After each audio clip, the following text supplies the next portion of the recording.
Be me, 24F, longtime lurker. Yes, we exist. Get over it.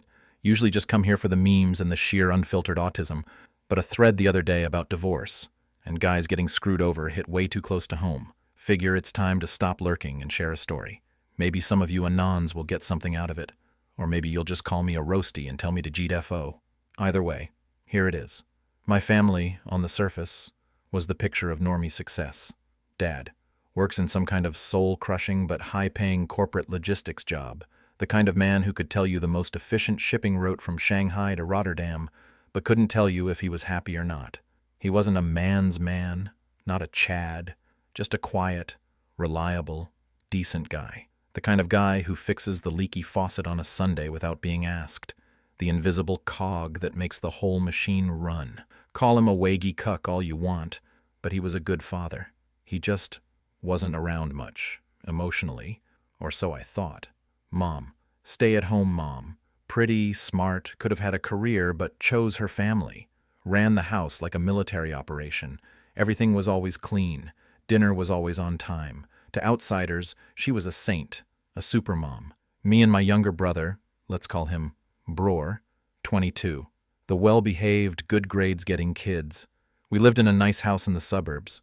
White picket fence wasn't literal, but it might as well have been. It was a lie.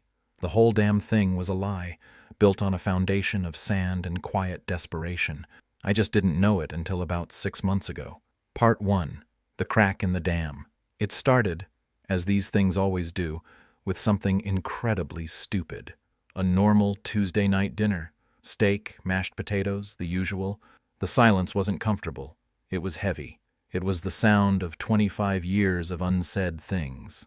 Dad clears his throat. This is a major event. He's usually just a background character at dinner. Dad. So Dave from work invited me to join his fishing club. They go out to the lake one Saturday a month. I was thinking of going. He says it so carefully, like he's asking for permission to breathe. He's looking at his plate, not at Mom. Bror and I don't think anything of it. Cool. Dad gets a hobby. Good for him. Mom puts her fork down, very slowly. The sound clicks in the silent room. Mom. A fishing club? Dad. Yeah, just a few guys from the office. Seems relaxing. Mom. A whole Saturday? Every month? Her voice is sweet. Dangerously sweet. Like finding a razor blade in a candy apple. Dad.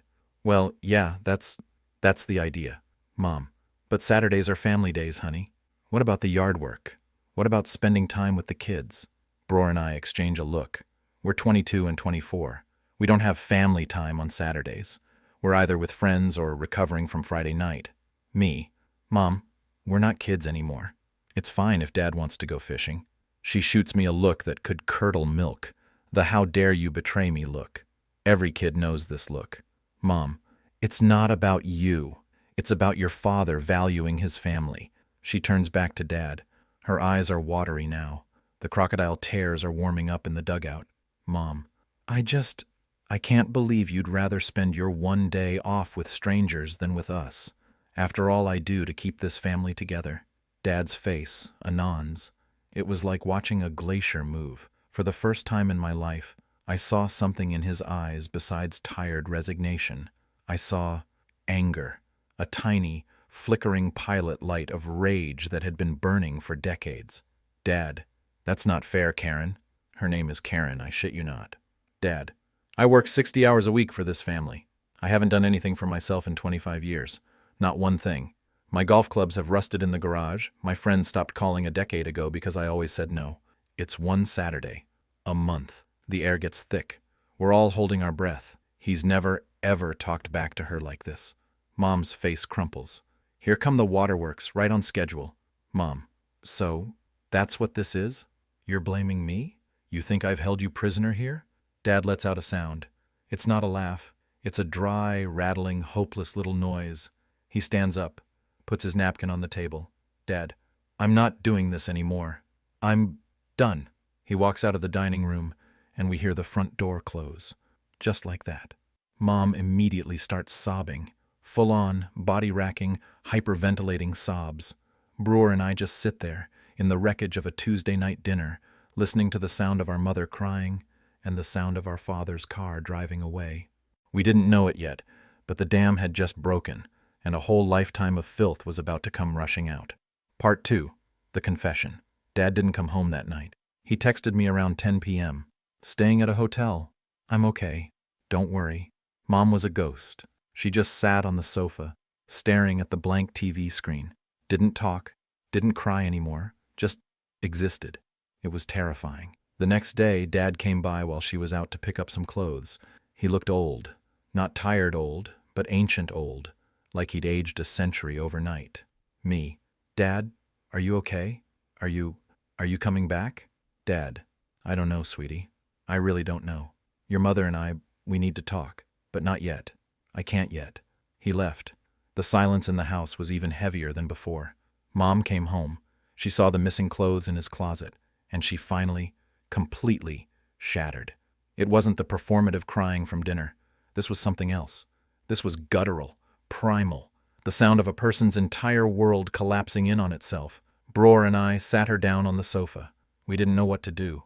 Put a blanket on her, got her water she didn't drink, and then she started talking. It didn't come out in a straight line. It was a flood, a torrent of guilt and regret and excuses, all mixed together. Mom, I didn't mean for it to get like this. I just loved him so much. I couldn't stand the thought of losing him. Losing him? Dad was the most predictable, stable man on the planet. He wasn't going anywhere. Mom, when you two were born, he was so happy.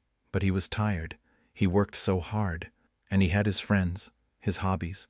I was afraid. I was afraid they were more important than me, than us. She's looking at us, but her eyes are a million miles away, back in the past. Mom, so I made sure he couldn't go. Me. What are you talking about, Mom? Mom, the little things. At first, his weekly poker night, that was the night one of you would always get a fever. Amazing, wasn't it? How you always got sick on a Thursday? Bror and I look at each other. My blood runs cold. Mom, his friend Mark invited him on a camping trip, a whole weekend. I told him how scared I was to be alone with the baby all weekend, how I wasn't coping. He canceled. Mark stopped asking after that. She's not even crying anymore. She's just confessing, like she's in a trance. Mom, promotions at work meant more travel, more late nights. So when he was up for that big promotion, I told him you were having nightmares, that you cried for him every night, that you were starting to stutter because of his absence. I told him the school psychologist said he needed to be home more. There was no school psychologist. I never had nightmares. Mom, he turned down the promotion. His boss was so disappointed. He never got an offer like that again, but he was home, for dinner, every night. The fishing club. It wasn't about the fishing.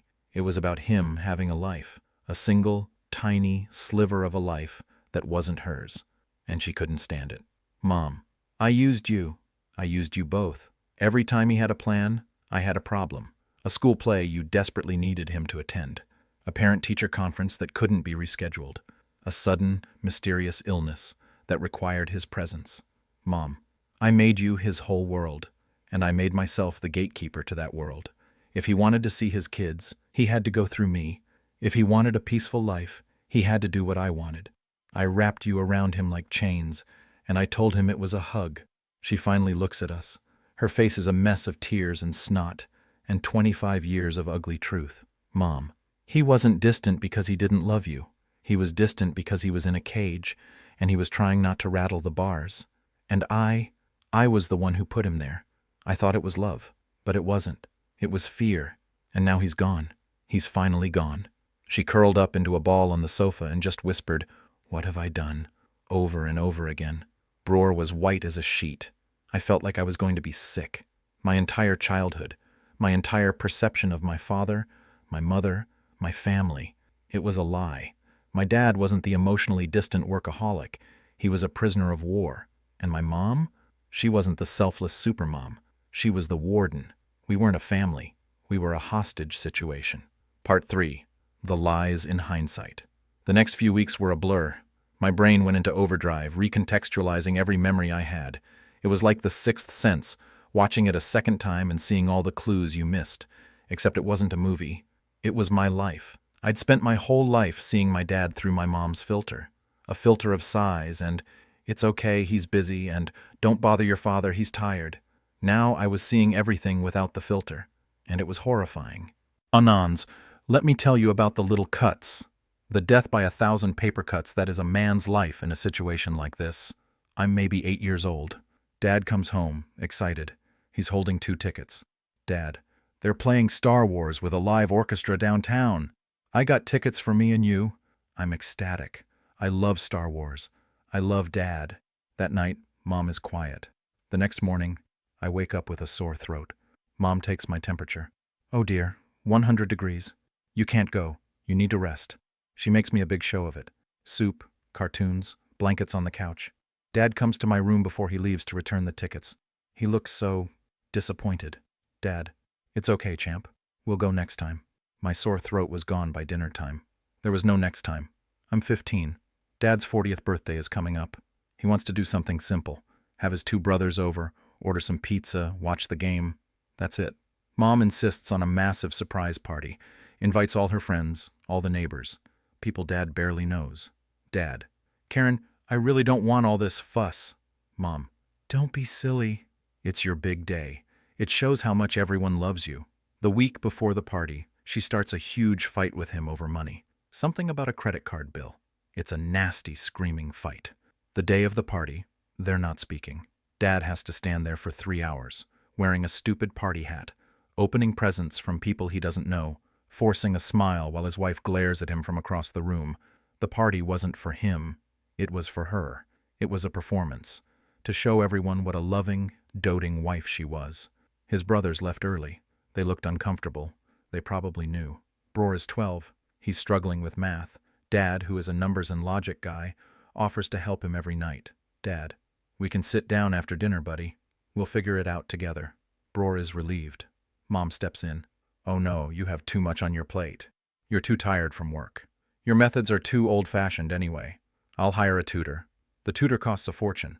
It becomes another financial stressor, another thing for Mom to martyr herself over. The sacrifices I make for you kids. It wasn't about helping Bror. It was about cutting Dad out. It was about preventing them from having that hour together every night. It was about making sure she was the only one who could solve the family's problems. Any bond that didn't include her was a threat. Every single family vacation. Dad wanted to go camping in the mountains. Mom wanted a beach resort. We went to the beach resort.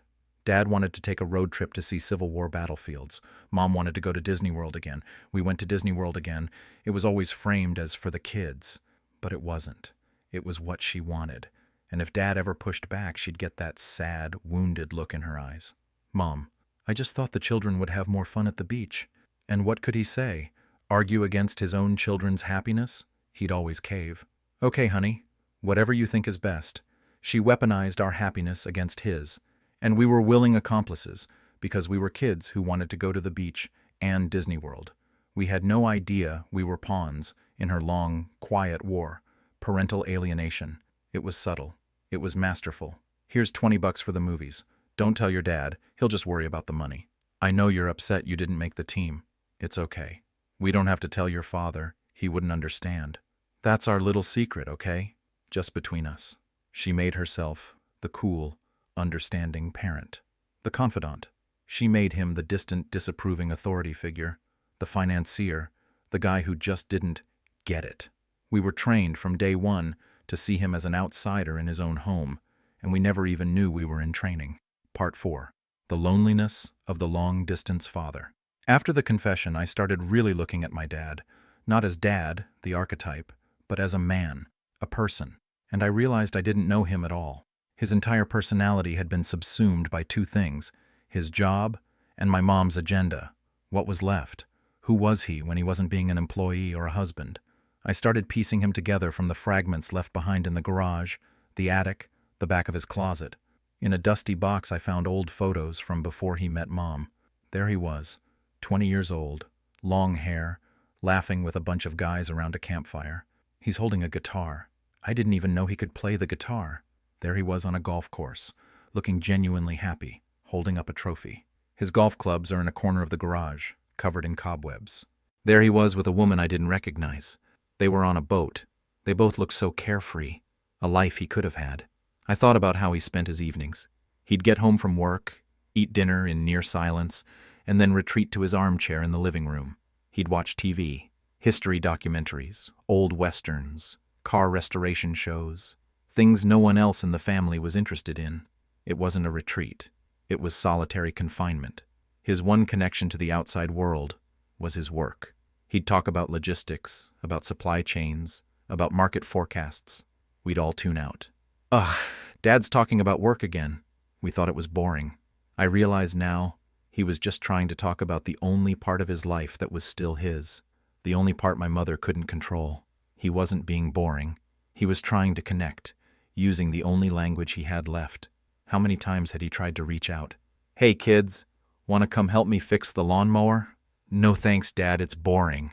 Hey sweetie, I'm watching this great show about World War II bombers.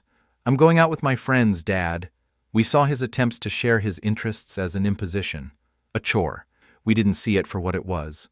A lonely man trying to find a single point of connection with his own children.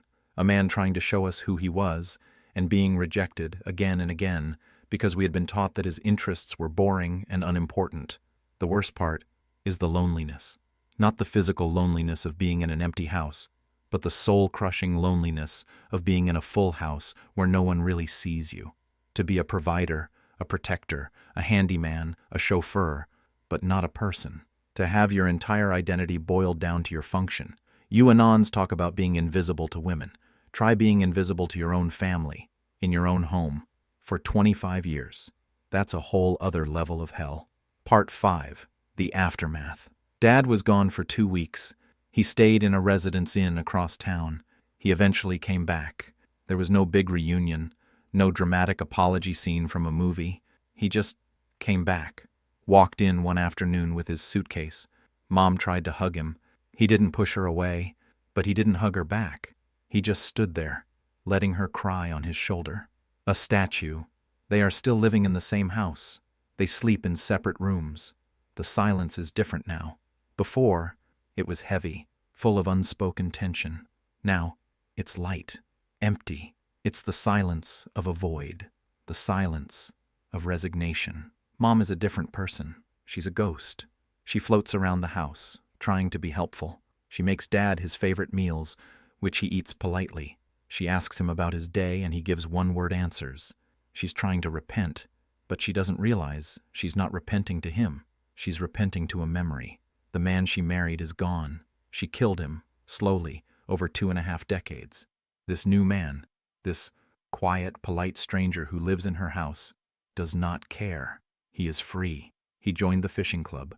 He goes every month. Sometimes he's gone the whole weekend. He doesn't ask for permission. He just puts a note on the counter. Gone fishing.